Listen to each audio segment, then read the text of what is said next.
making me hungry.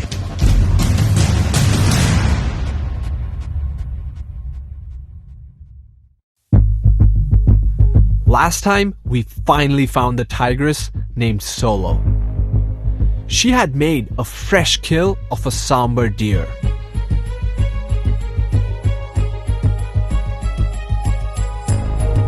From my previous experiences, I knew that she would bring her cubs to feed. And it was just a matter of waiting.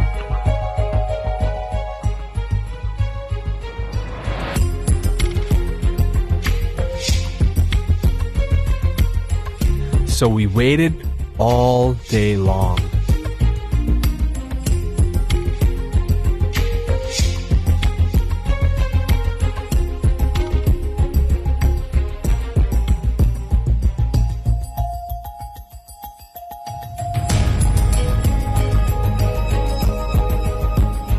And just as the clock struck 4 p.m., Solo came out of the den and crossed over to the grassland.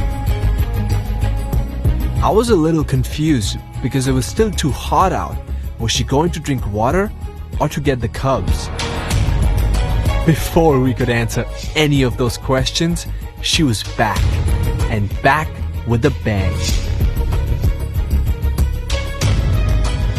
These cubs are just about 6 months old. Here's cub number 1, who is the first to cross over.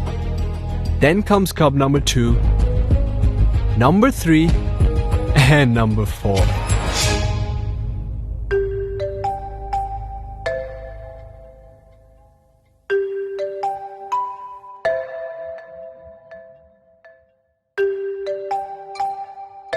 Two of Solo's cubs are clearly more dominant.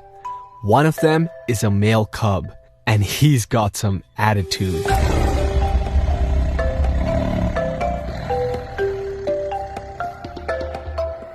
When the snarling doesn't help, he jumps onto the carcass as if to command his prized position.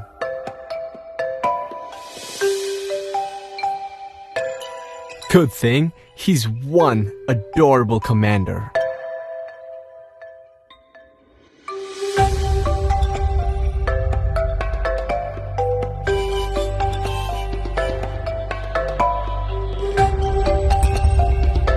And when your siblings are such hogs, you just have to wait your turn. Sooner or later, you will get your bite at the apple. Or in this case, the meat of a sambar deer.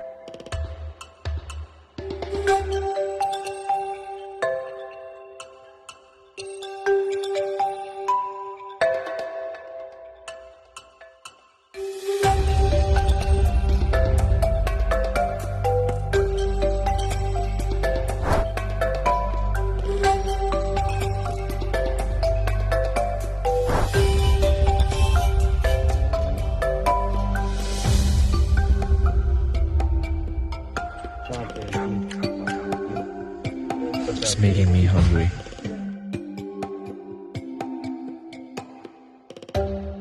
With all that food in the stomach and blistering sun overhead, it's nap time.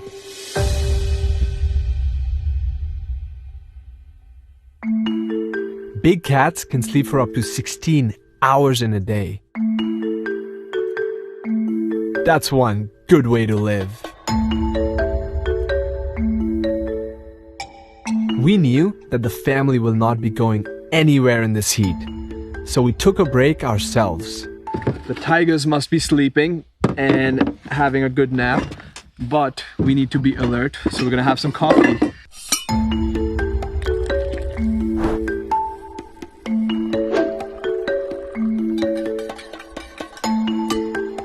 We don't have that much time, so we're gonna drink this cup of coffee real fast and then go back to Solo and her cubs. And hopefully they haven't moved off and they're still sleeping right where we left them. Oh, hot.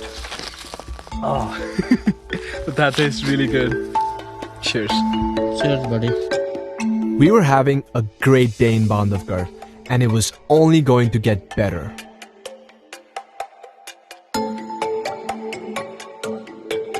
When we found the family again, it was playtime.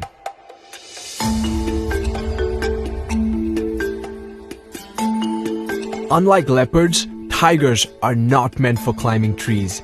Yet one of them has found herself on top of a tree.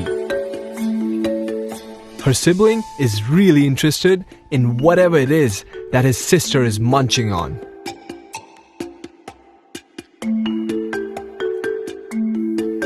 But his sister made it clear that he was not welcome.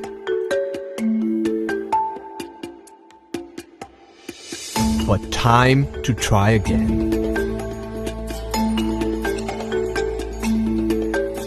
Or, never mind.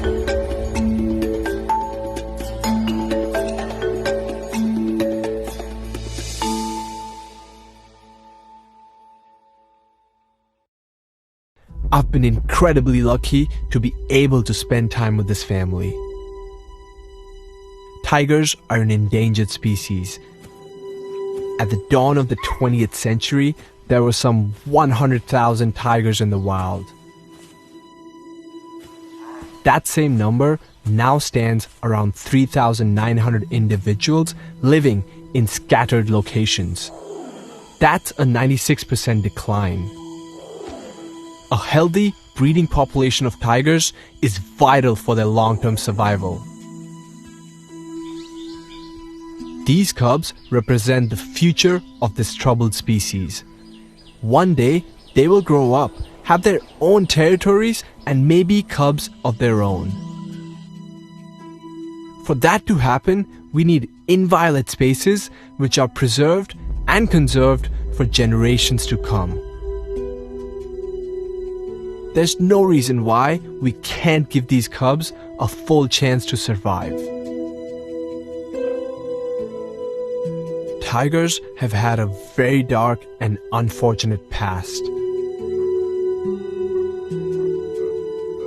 From poaching for skin, meat, claws, and other tiger parts used to make traditional medicine, to tiger selfies and petting zoos, we humans are the only ones to blame for it.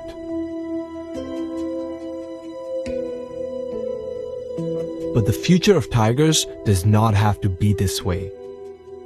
Bandhavgarh is one of the many national parks in India where wildlife still thrives.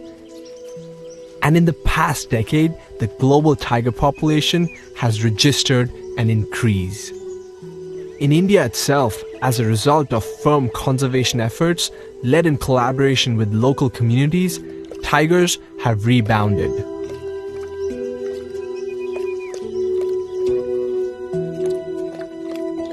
As we've seen, the recovery of tigers here in India has been absolutely spectacular. Bandhavgarh is truly a jewel, and like many other national parks in India, it's a true conservation success. And yet, it's going to be a very tough road ahead for these cubs. And that's just because most national parks are getting overcrowded with tigers. There's simply not enough space for all of them. So young tigers who cannot make their territories within a reserve or a national park must migrate and leave the protected boundaries. This brings them closer to human habitation and also raises the risks for human-animal conflict. Only time will tell what the future has in store for these cubs. But for now, inside the protected reserves of Bandhavgarh National Park, these cubs are safe. And one thing is certain, I'll be back to tell their stories and document their lives.